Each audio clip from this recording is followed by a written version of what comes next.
Alright, let me quickly explain to you how to get onto Teams. Now this is the home page of Canvas. When you're in Canvas homepage, you're going to see this.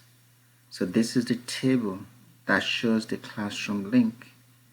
For your class period, you click on the link. Let's say you're in 4th period class. You click on this. See this? At 2:10, at 2 o'clock or 10 minutes past 2, at 4th period class, click on the link that says chemistry. When you click on it, it's going to take you into Teams. Okay? Now, if you're going to appear the first time, if you're going to appear for the first time, it will ask me to accept you. I will accept you in. You can do that anytime. Click on it and then I will accept you and let you in, so that next time you want to come in during 4th period, you simply click on that link. It will take you directly to the Teams class. I hope this helps. Bye.